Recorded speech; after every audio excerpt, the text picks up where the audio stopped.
video has been like a long time coming.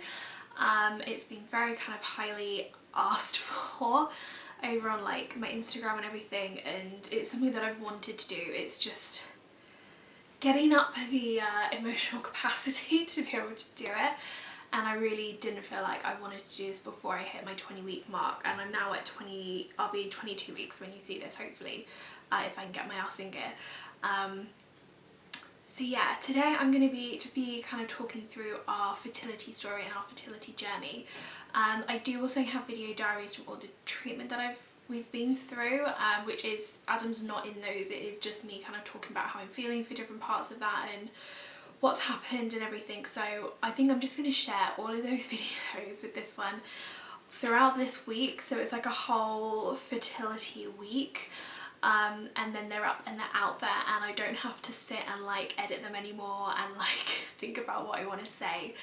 They're just there and they're gone. So yeah, and yeah, I wanted to share our journey and share like those video diaries and everything, because I thought while I was going through it, when you do go through fertility treatment, it doesn't matter how many people you have around you who are incredibly supportive, and we had the most supportive network. Like our family, our friends were incredible.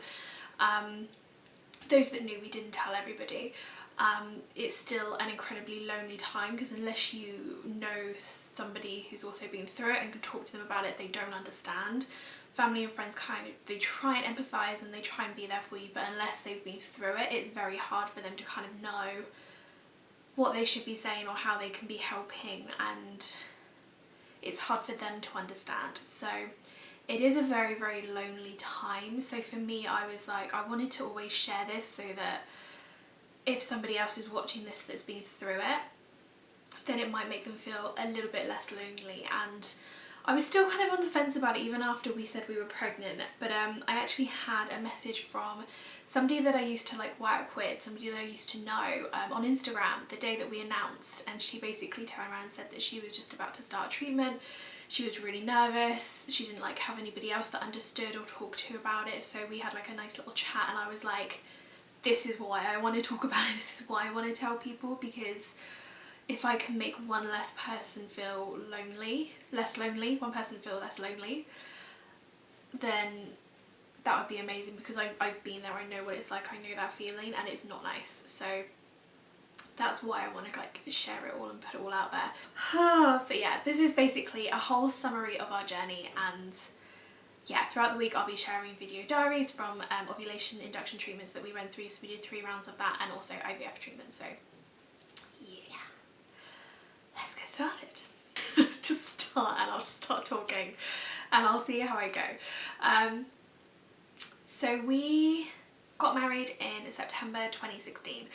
We've been together since 2007, so it's over 12 years we've been together now, and Adam has always been very, very open and honest about the fact that he wants a family, he wants kids.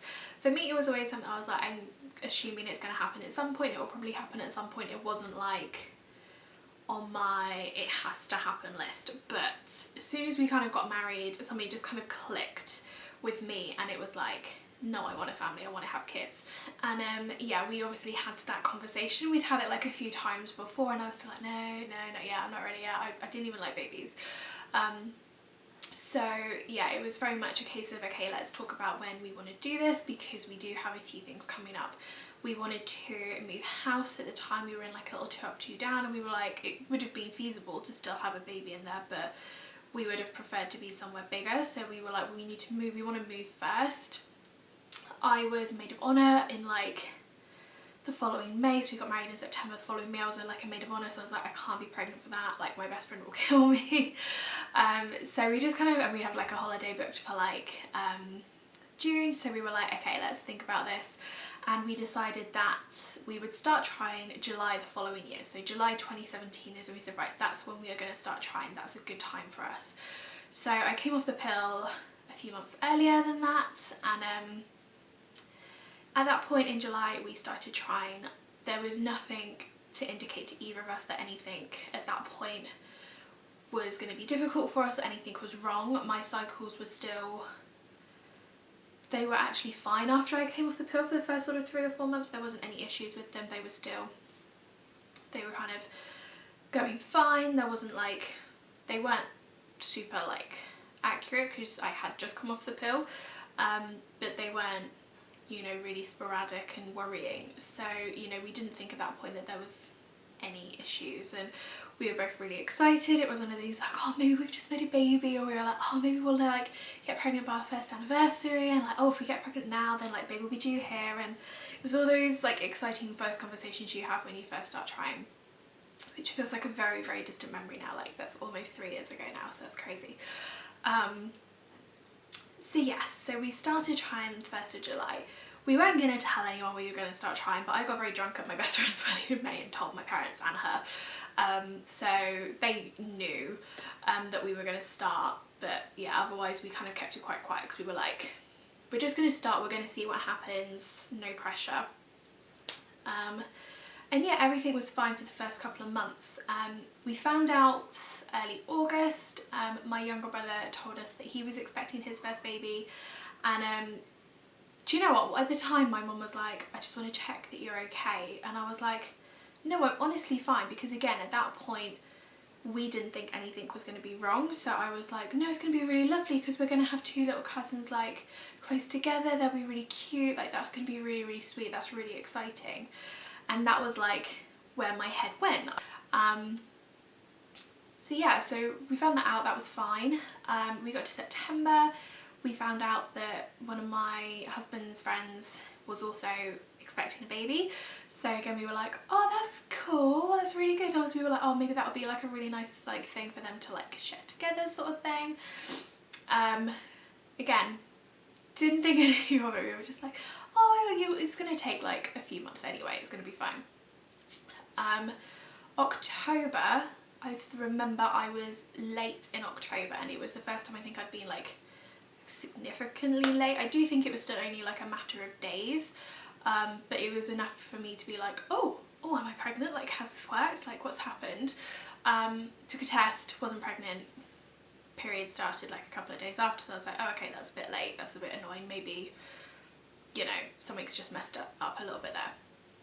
November, I was a week late, over a week late I think it was, and I actually took a pregnancy test on my birthday, which, you know, could either be the best idea in the world or the worst idea in the world.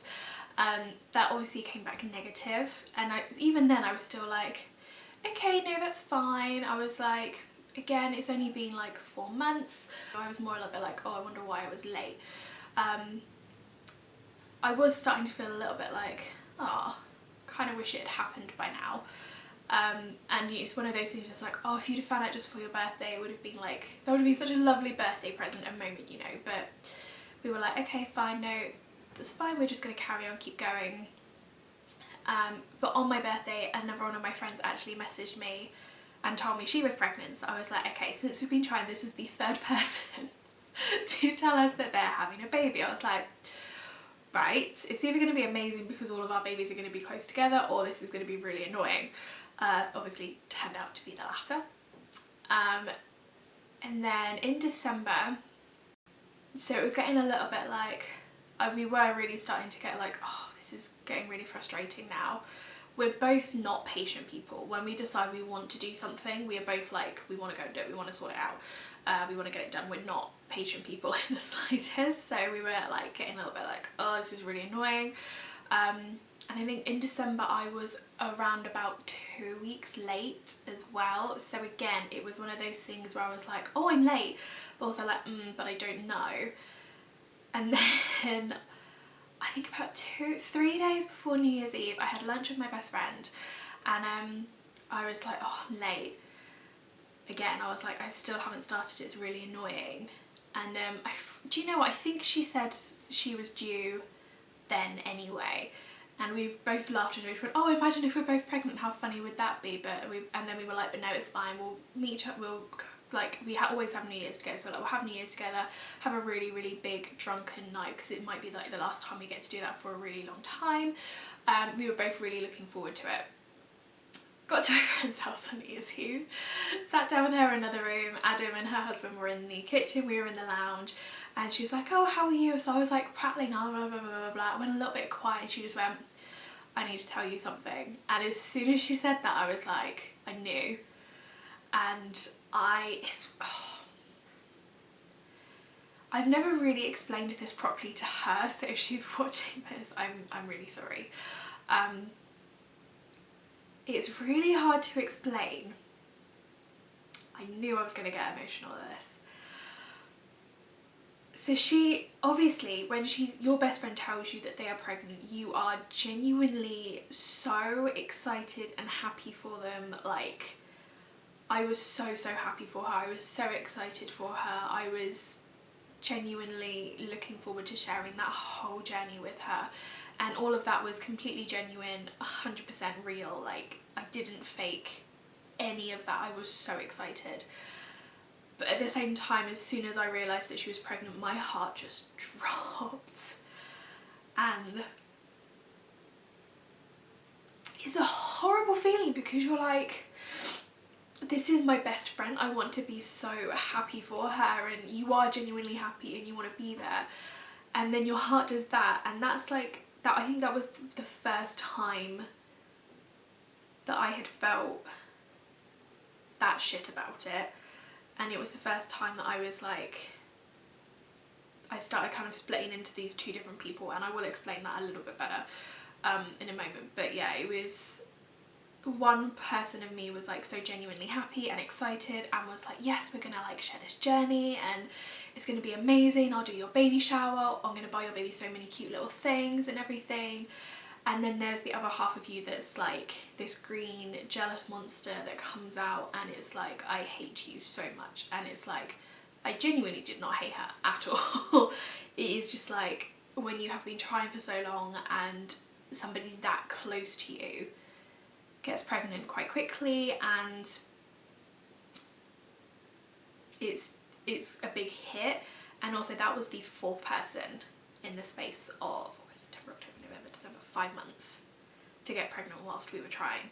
So it was like just another blow, and I think that was the hardest blow for me, which sounds horrible because it's obviously one of the most incredible moments of her life and it's so exciting for her, and I'm there going, obviously I did say it, like I said, if she's watching this, this is probably the first time she knows how it felt at that time, because you don't want to say that to your best friend, obviously. I was so genuinely happy for her, so genuinely happy, and I loved being a part of her entire pregnancy journey. Really loved being a part of like that journey, and I love being a part of her little boy's life now. He's the cutest thing. He's really sweet. So I wouldn't take any of that away. I wouldn't change any of that for the world. But it's also a case of like, shit, now I feel like something is potentially not quite right.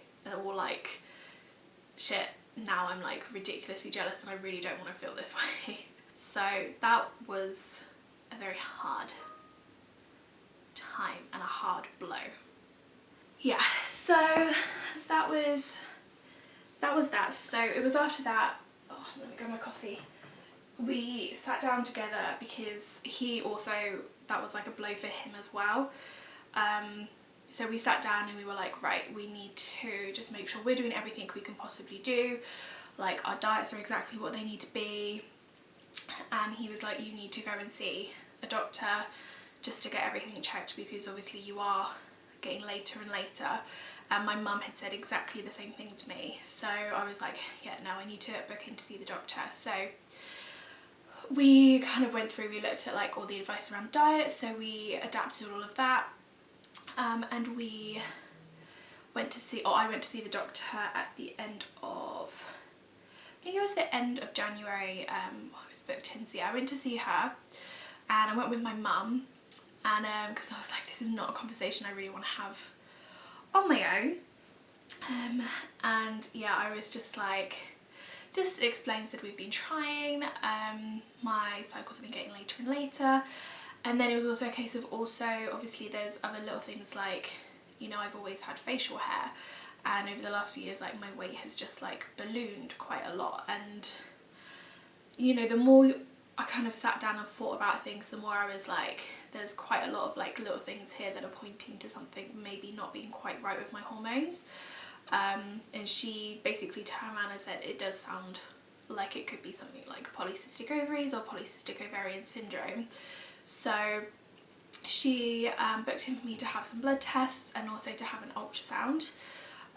So I went and I had all of that done, and then I had a day booked in where she was then going to call me with like results and tell me, you know, what was wrong, what was going on, what I needed to do. So yes, so the day I got the phone call, so it wasn't my doctor that called me, it was a different one because mine was on holiday or sick or something.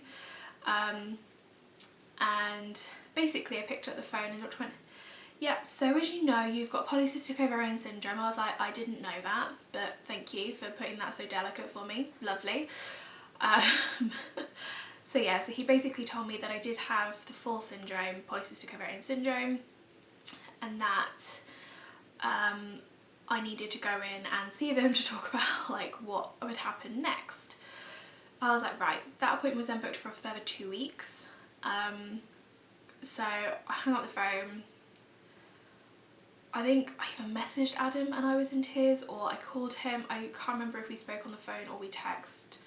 But I really struggled with that, because I was just like, when you get told that your body isn't doing what it's supposed to do to help you get pregnant and have a baby, I was like, biologically this is what women's bodies are made to do. And it was just one of those things where I just felt like less of a woman.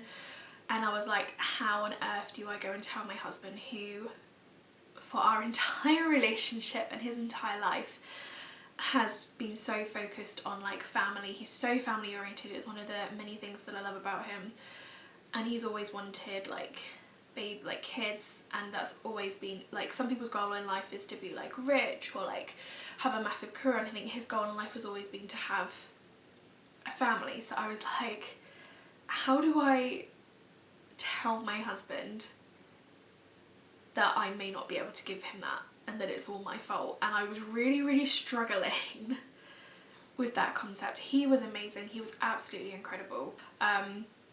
So I found it really hard, and the fact that like they were like, oh yeah, you've got this, but you've got to wait 2 weeks to come and see us to talk about it. I was like, why could you not have just like talked to me about it on the phone? Like, I don't understand why I needed a whole new appointment for you to tell me how to deal with it. So I wasn't best pleased about that. But yeah, those 2 weeks came and went. I saw my doctor again, who was like, yep, you are going to need to be referred to a fertility clinic. She was like, we've still got about 3 or 4 months until we can do that at that point, so what we're going to do is just do as many tests as we can do now, so that when you are referred you can go straight in there. So I think I went for a couple more blood tests, and Adam had to go for to test his sample. At that point I was like, right, I need to get like really healthy as well, because I was overweight and I needed to lose weight, and that was like a kick in the bum for me to be like, you need to sort out your like health. So we started going to the gym. Adam again was coming with me, because he was like, if this is what's going to get you going, then like I'll come with you, I will drag you, like we will just go and do it. I signed up for the Great South Run because I was like, I'm going to need some sort of something to like go for to make sure that I keep up with like the fitness and everything. So we were very on it in terms of that. We were still obviously trying naturally. And yeah, and then we got Adam's results back, and it turned out that he had a low count. So his quality and like everything, speed, everything else was great. It was just the amount. So that was like another, oh, okay, moment. And then it was another guilty moment for me, because I was like, I felt relieved that it wasn't just my fault. And I was like, that's a horrible thing to say to him, but I did feel relieved that it wasn't just me, which sounds really horrible, but that was how I felt at the time. And then also like, oh shit, we really are going to need help, like we're not going to be able to do this naturally. That was like the end of me ever believing this was going to happen naturally for us. He still believed for like a really long time, but that was like the end of my belief, to be honest. And then while all of that was going on, like the testing and the diagnosis and everything, I decided it would be a really good idea to be a baby shower planner. So I planned my nephew's baby shower, which was in February. So I think it was while I was waiting for my results, we had that baby shower. Great timing on my front. And that was really, really hard because I was like there most of the time going, this should have been me. Because where they did get pregnant when we just first started trying, it was like, this should have been us, like this should have been our baby, which is again a horrible thing to say and think. And like, again, you are really happy and excited, like it was the first child in our family, it's like my nephew, I was like, no, this is gonna be lovely, it's really, really cute. And I was still like, you still feel like that. And I did spend most of it trying not to go into a corner and just drink bottles of wine excessively. But I just came home and remembered feeling so down about it, and Adam was like, you're not okay, are you? I was like, no. I was like, that was really, really hard to like keep up the face, the front all day long to like all my family. Just be like, yeah, this is really exciting, because at that point it was only my mum that knew. Nobody else knew that was there. So it was just like, yeah, no, I'm all good, I'm happy, it's great. So that was really hard. And then in July I did my best friend's baby shower, which again, it's one of those things where I was like, I really wanted to organise it, I really wanted to do it, and I did enjoy doing it, and the day was such a lovely day, everybody had like a lovely time, she loved it, fantastic, great. It was again ridiculously hard. And at that point Adam was like, you're just torturing yourself, really. It was a day spent where lots of well-meaning people from her like family and friends coming up and saying, oh, it'll be you next, and me going, and that was around about the time that I think that was just after we first saw the fertility clinic. So yeah, we'll rewind a little bit, rewind a teeny tiny little bit, and go back to the referral process, fertility, the first visit to the fertility clinic bit. So yeah, we'll go back to sort of May, June time. So yeah, so when we had Adam's results through, our doctor was like, right, I'm going to send your referral off. And we'd said to her at the time as well, we were like, oh, we obviously, as much as possible, we want it to be on the NHS, because, you know, we don't have mountains of money, and we know fertility can be very expensive. But we said, but it would also be nice, we would also be interested in just going and having like a private consultation just to see what they say. So she said she was going to refer us through the NHS, and then we could obviously reach out to, she would refer us both basically. So she would refer through the NHS, but she would also kind of refer us for a private consultation with a clinic. So we were like, okay, great. We got a letter through from the clinic very quickly. This was Wessex Fertility, which is in our area, and said like, oh, you can come in for a private consultation, this is how much it costs, these are the dates, blah blah blah. So we were like, okay, that's the private one, fine. NHS, you know what the NHS is like, well, it'll probably take like a few months. So we went in for our private consultation. We saw one of the fertility doctors, Dr. Chris Geyer, who we have been with throughout this entire journey. He's amazing. His daughter also has PCOS, so he kind of understands everything about that, and he basically talked us through what our options would be at that point. So he had said basically his recommendation was that Adam make some lifestyle changes, and then in about another 8 weeks, I think it was, he would be tested again to see if that's like improved his count. If it had improved his count, then we would go to ovulation induction. If it hadn't, we would need to go straight to IVF. So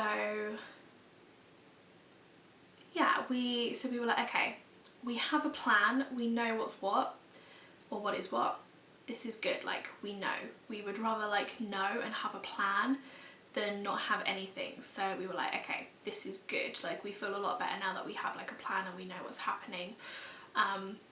So we had to wait like a few weeks, and then Adam went back for his next test, and that was all done private as well. We literally got the results the next day, and that showed that his count had improved and was like a good normal level. So we were like, okay, great, ovulation induction. what on earth is ovulation induction? So we went back in and we saw Dr. Gaia, and he basically explained what it was. So they give you a drug to stimulate your ovaries, and this is so that your follicles and your eggs will grow to a certain size. Once they get to a certain size, they will trigger your ovulation. You then go home and you do your business, and so it's basically just a helping hand essentially. So for me that meant injecting myself every day. For other people that I've spoken to, it's been a like a tablet or something. So again, it honestly depends on what your clinic is going to recommend. So yeah, so that's what we had to do for our ovulation induction. We did 3 rounds in total. I had got a video diary for all of those, which I will be sharing throughout the week. Going through treatment over your birthday and over Christmas is hard. We started treatment in October 2018. Yeah, 2018. And that first cycle we were like, do you know what, we know it's probably not going to work this first time round, but we're doing something. We felt like we were, you know, getting somewhere, but at the same time, for me, I was just like, I hate the fact that I need help to do this. Like, it was back to being my fault. It was back to being like, I was the reason that we were having to do this, and you were also packing yourself full of hormones, which is not fun. So that was taking some getting used to, and like getting my head around the fact that I was having treatment. And yes, so we went through our first round. It didn't work, and we weren't expecting it to work, and I go into like more details in terms of like how it felt and everything in the video diary, so that is coming. But I really struggled with the idea when the test came back negative. It was a lot harder for me, and I think it's because I was like, it's not going to happen this year. Like, we're going to have another Christmas where, for me it was, this is going to be my nephew's first Christmas with my brother. This is going to be my best friend's first Christmas with her baby. Like, these people that have all gotten pregnant and had their babies now since we've been trying, this is all their first Christmas with their child. I was like, this should have been our first Christmas, and that, I just found that really, really hard to deal with and comprehend, and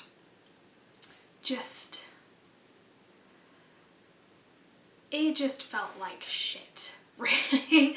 Just to put it honestly, it was really, really horrible. And when we went through, we started our third round beginning of December. That round was a lot harder, it was a lot longer. Things weren't working or progressing as they should have done, as they did with like the other 2 cycles, but I found the third round a lot harder to deal with. I was very down. I would go as far as to say that I was bordering on depression at that point. Adam didn't really know like how to deal with me or how I was feeling, and I remember I actually wrote him a letter at one point because I was like, I don't know how to tell you how I'm feeling. So I just wrote it down for him instead, and I was just like, I'm really, really struggling. But it was also, I think, mixed with, I was finding it really hard that like if I saw my mum, and my mum was like talking about like spending time with like my nephew and how lovely that was, and like whenever she was giving like updates on him and everything, I was finding it really hard to deal with, because it was like, it's like I said before, you're these 2 different people. Your first person, you're like, genuinely want to be involved, you want to know, you're excited, it's amazing, like really, really happy. And then this second person that's always lurking underneath is like, this is just hurting, is jealous, and is just an angry, sad person, and that doesn't go away. So it was like, I was finding it hard to deal with like that happening, like my best friend with the same thing. Yeah, but it got around Christmas, I was really, really down. I remember just after Christmas, I think it was the Friday after Christmas, and we'd just gone for a checkup and things still weren't progressing as they should have done, and they'd said like, you need to come back on Monday for a checkup. If it's not doing what it's supposed to do, then we're going to have to abandon this cycle. and it's not what you want to hear when you've already been injecting yourself for like 2.5 weeks. And I just came home that day and I just crawled and went up into bed, and I basically spent the entire day in bed, and Adam was just like, I don't know what to do. And he was like, you need to talk to me. And I was just like, I'm processing. And he's like, no, you need to talk to me. And I was like, I'm finding it really hard to like express how I'm feeling, because I don't even know. I was like, I've never felt like this before. And I think that was the point where I was bordering on depression, but I was also full to the brim of hormones for like 3 months solid. I had been injecting myself every day with hormones, and I think it was just getting to the point where I was like, I don't even know how to deal with all those hormones anymore. Thankfully we didn't have to abandon the cycle, things started moving again, but again that cycle didn't work for us. And at that point we spoke to Dr. Gaia again. We'd also been working with the other doctor in practice, Jackie Taki, who's absolutely lovely, she's a sweetheart. We'd also been working with her as well, so we were kind of switching between the two, and yeah, we went back and spoke to them about like what the next steps were going to be. So at this point it's January 2019, so a year and a bit after we'd started trying.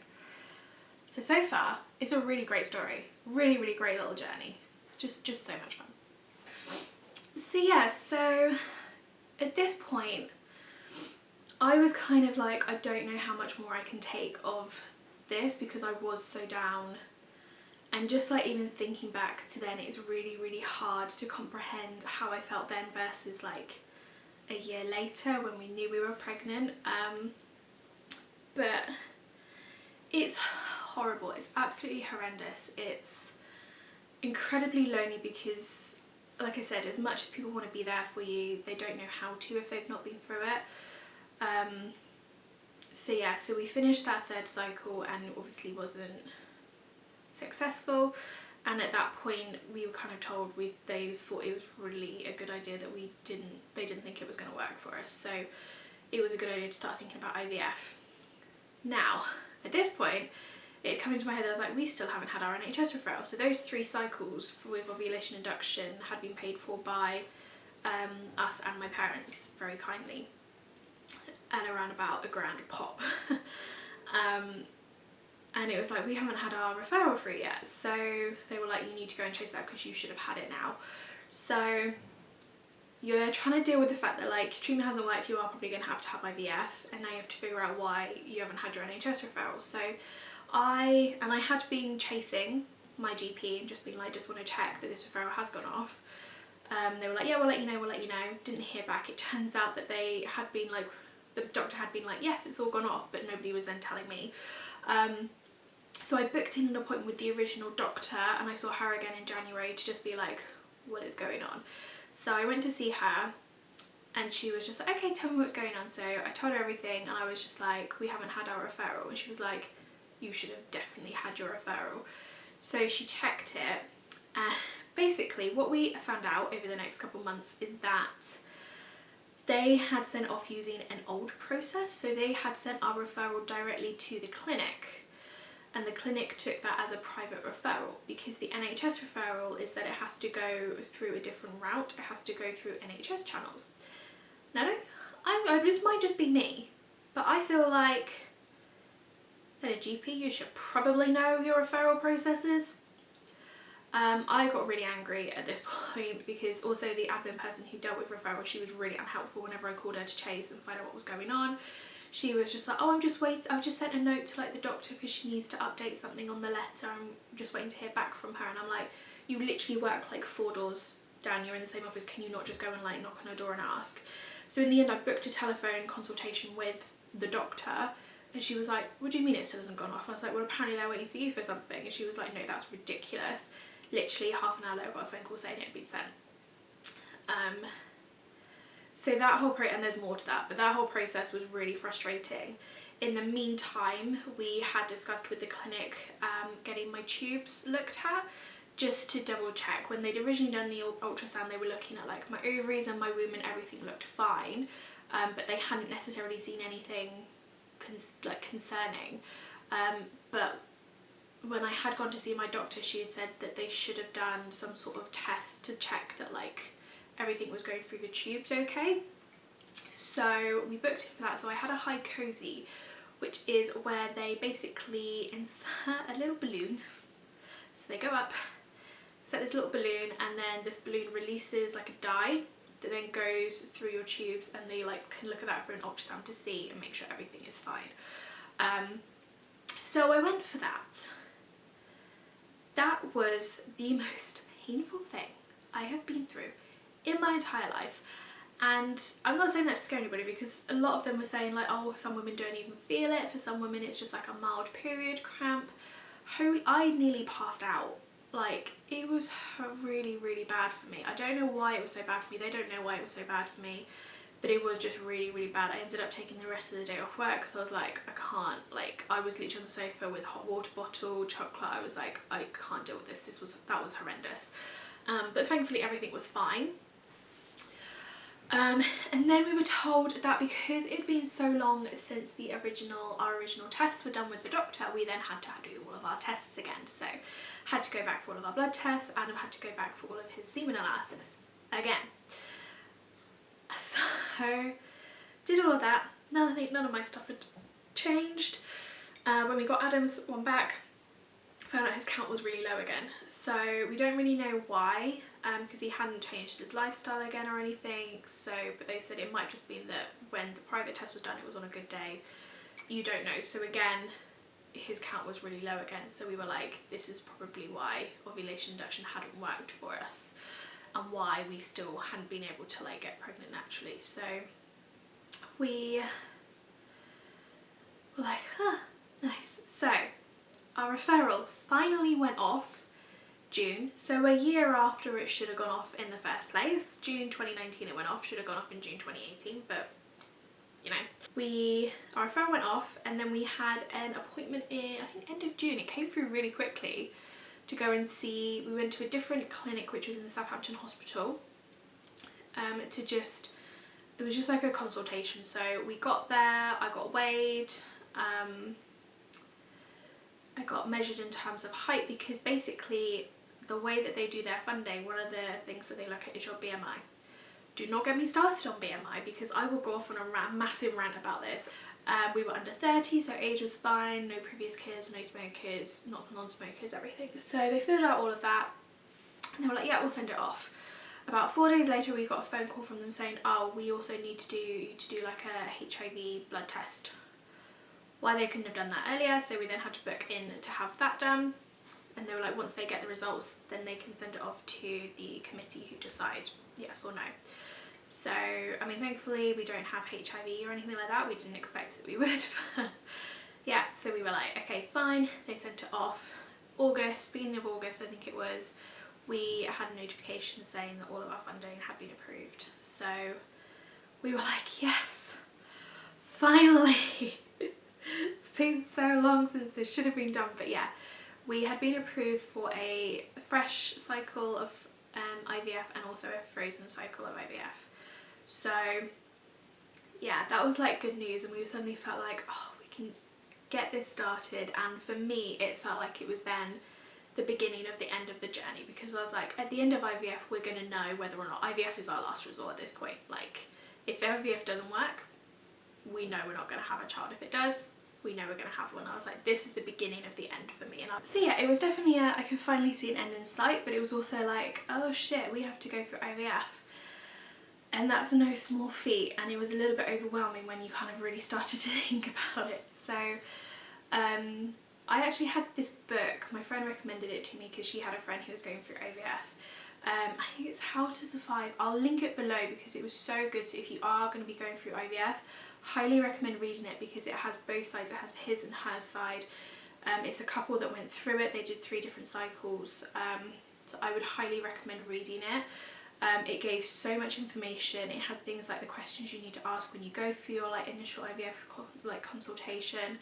It gave like a lot of information, which then massively helped me, because when we then went for our IVF kind of planning session with the clinic, I understood a lot of what he was saying.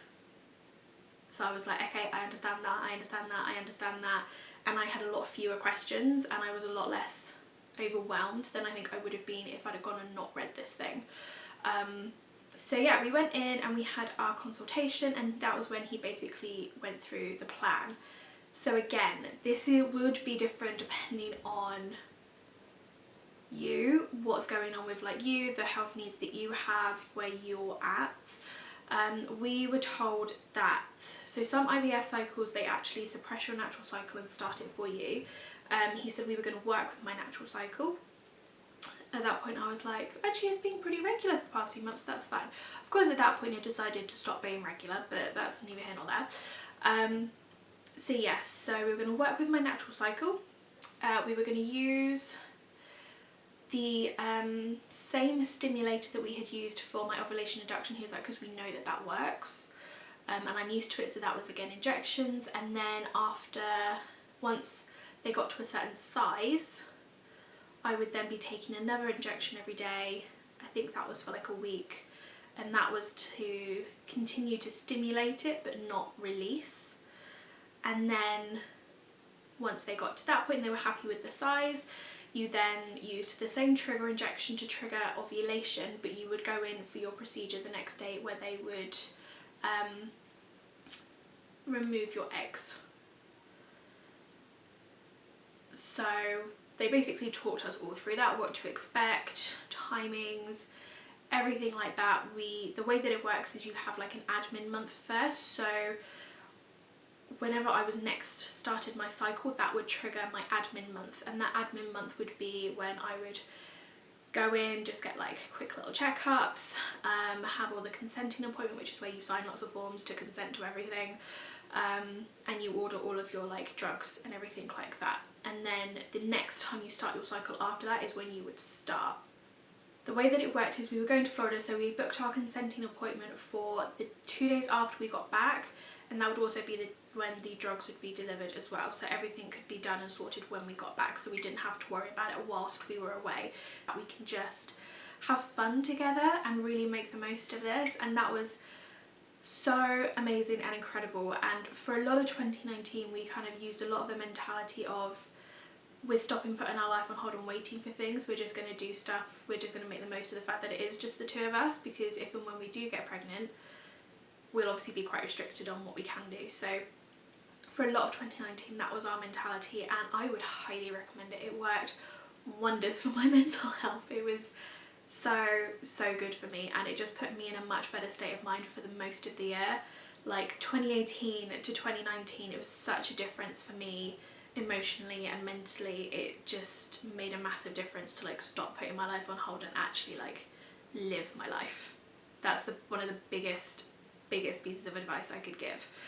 But yes, so we got back from Florida, we went to have a consenting appointment, got all the drugs through, was shown how to like administer them all, and then it was a case of waiting for my cycle to start. And again, it was late, and I actually ended up going into the clinic so that he could check to see like, is it gonna start or not. And then he put me on, I think it was a progesterone tablet, and he said start taking these and it should kick-start it for you. If it hasn't in a week, then come back and we'll take another look. By that point I was like, this is really annoying. Funnily enough, my period literally started 2 days later, so I was like, yes, we can get started. So at that point we did start our IVF treatment.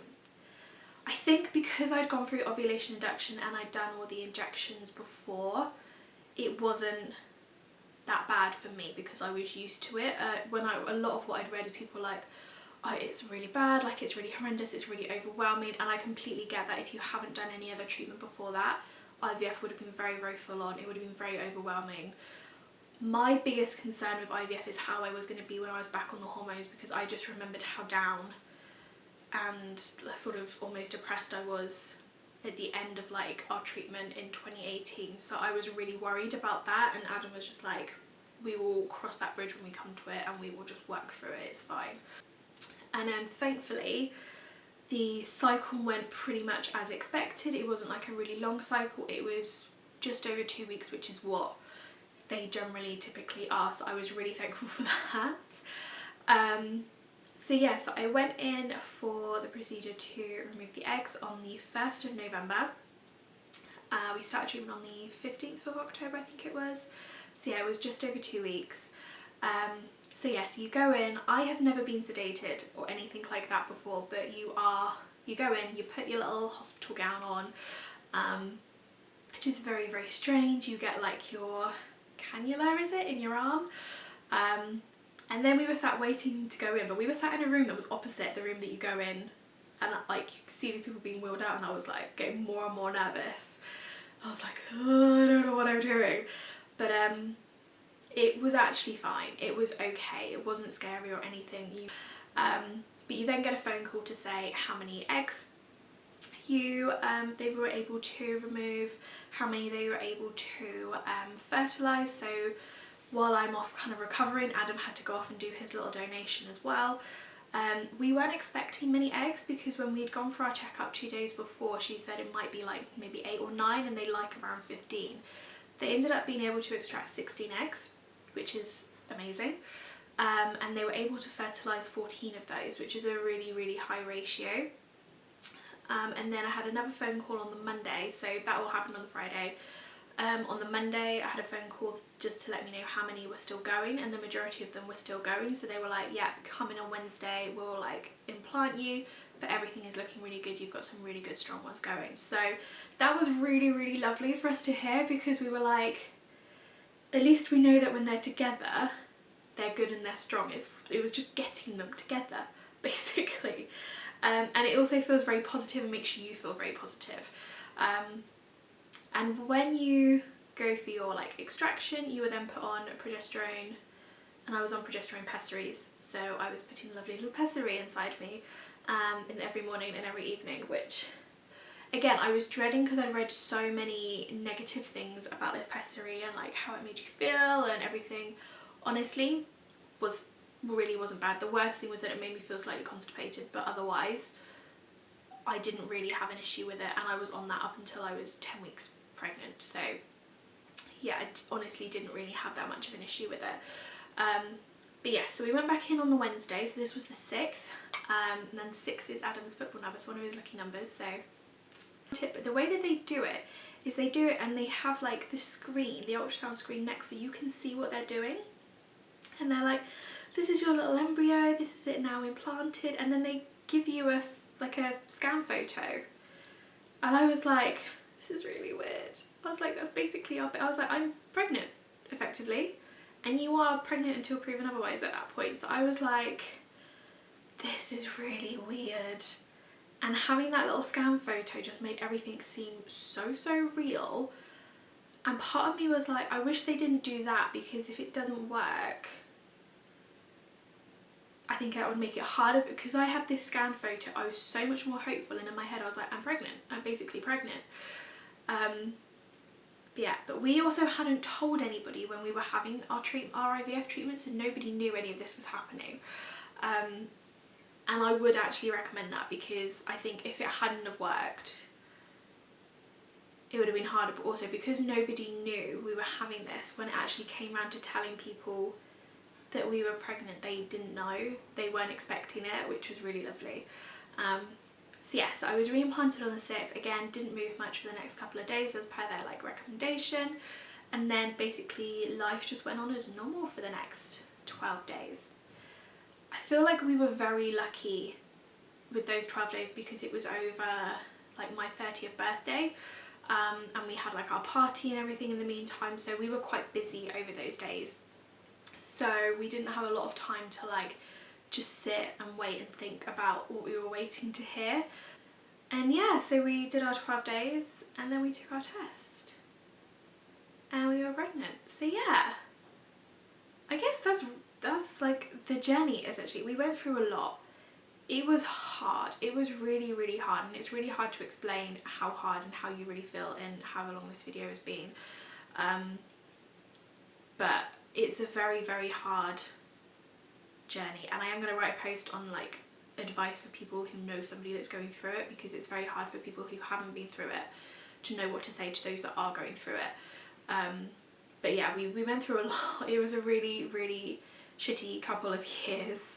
I'm so happy we're on the other side of it. Like, it's weird because all that pain that you went through doesn't just disappear. That's still there for me. It's still going to be there. And obviously in early stages of pregnancy, you are going to be an absolute mess and you are going to worry, because now that you have that feeling of, yes, I'm pregnant, it's worked, the feeling of that disappearing, or the idea of that, it's just too horrendous to bear. And I know my mum was really struggling with that for me as well. So yeah. But yeah, that is essentially it. I swear there's probably things I have forgotten. Yeah, it's hard if you are just about to start on this, or you know, you're going through it. I'm not gonna lie, it's hard, it's horrendous. Like, you just need to talk to each other, lean on each other, be there for each other. And just, again, one of my biggest things would be, don't put your life on hold. That's the worst thing we did in 2018, was just like, we were just like, well, we're not going to book any holidays until like 3 or 4 months in advance, so that we know like what we're doing. We're not going to like say we're not going to commit to anything, because we don't know. Like, that whole year was like, oh, we might be pregnant, or we might go through treatment, we might be doing this, we might be doing that. 2019, we were like, we're just going to book Florida. If we can't go, we can't go, but we're just going to book it, and we're going to hope for the best. We're going to do this, we're going to do that. We just booked things and we just did things because we were like, we're not putting our lives on hold anymore. We still need to live. Life doesn't stop because this is going on. So, and yeah, like I said, our mentality about it and like how we were was so much better. It was still shit and it was still hard, but it was a lot easier to deal with things because you still had other things to look forward to and do. So that's what I would recommend. But yeah, if you do have any questions at all about our journey, about like any of the treatments, about how we felt at different times, if you have any questions, if you're going through this and you want to reach out, please do. I'll pop my Instagram below so you can. But any questions, please just put them in the comments below. I'm more than happy to answer them. If we get loads, then we might do like a Q&A or something. But yeah, that's essentially our journey, our story. I hope if you are going through this, I've made you feel a little bit less alone. Like I said, please, please, please reach out if you want to talk. So yeah, so that's it. So if you made it to the end of this, thank you so much for staying and watching and listening, because I know this is probably really long. Thank you to everybody who's offered like congratulations, well wishes, all of that. It's amazing. We're obviously so excited, and still taking it day by day. I think up until like I hit 20 weeks, I think I was still in the back of my mind waiting for something to be like, this is no longer happening. So I think that's why I was waiting until I was 20 weeks to do this. But yeah, we're really excited. Obviously with everything else that's going on right now, that's like the one really good like ray of light that I'm like clinging to, and just feeling very grateful for that. And for everybody that knew what we were going through as we were going through it, thank you so much for just being there for us and for trying to say the right things and trying to empathise and try and be there. I know it wasn't easy.